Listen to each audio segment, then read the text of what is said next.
നമസ്തേ, ഹരി ഓം. ഞാനിന്ന് നാഗർകോട്ടിലാണ് ഉള്ളത്. ഇവിടെ സൺസെറ്റും സൺറൈസും കാണുന്നതാണ് ഇവിടുത്തെ ഏറ്റവും പ്രാധാന്യം. ഹിമാലയങ്ങൾ തൊട്ടറിയാനായിട്ടുള്ള ഒരു അവസരമാണ്.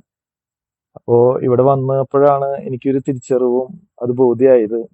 കാരണം നമ്മൾ ദേവലോകം അല്ലെങ്കിൽ ദൈവലോകം എന്ന് പറയുന്ന കൈലാസത്തെ നേരിട്ട് കാണാനുള്ള ഒരു ഭാഗ്യമാണ്.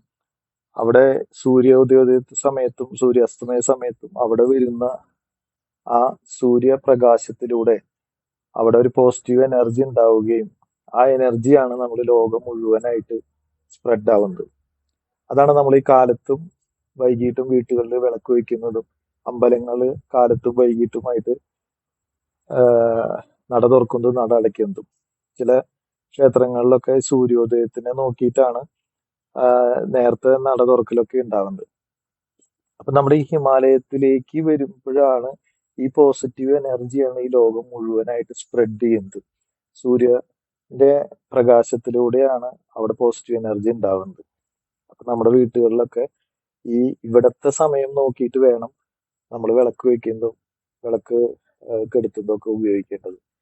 അപ്പൊ നമ്മുടെ വീട്ടിലേക്ക് ആ പോസിറ്റീവ് എനർജി കിട്ടുകയും അതുപോലെ തന്നെ നമ്മുടെ ജീവിതത്തിലേക്ക് ആ പോസിറ്റീവ് എനർജി എടുക്കാനും നമുക്ക് സാധിക്കും. അപ്പോ ഇത് ഇത്രയും അടുത്ത് നിന്നുകൊണ്ട് ഇങ്ങനെ കാണാനായിട്ടുള്ള ഒരു പോസിറ്റീവ് എനർജി കാണാനായിട്ടുള്ള ഒരു ഭാഗ്യമാണ് ഏറ്റവും ആദ്യം ഉണ്ടായത്. പിന്നെ നേപ്പാൾ എന്ന് പറയുന്ന രാജ്യം എന്ന് പറയുന്നത് ഒരു പോസിറ്റീവ് എനർജിയുടെ ഉറവിടമാണ്. അത്രയധികം പോസിറ്റീവ് എനർജി ഉള്ള സ്ഥലമാണ്. അപ്പോൾ ഇന്നത്തെ യാത്ര അല്ലെങ്കിൽ ഈ ഒരു യാത്ര എന്ന് പറയുന്നത് ഒരു ദർശനമായിട്ടാണ് എനിക്കിത് ഫീൽ ചെയ്യുന്നത്. ഭഗവാനെ നേരിട്ട് കാണാനുള്ള ഒരു ദർശനം കിട്ടിയതാണ് എൻ്റെ മനസ്സിന്റെ ആത്മസംതൃപ്തിയായിട്ട് വരുന്നത്. അപ്പോൾ എല്ലാവർക്കും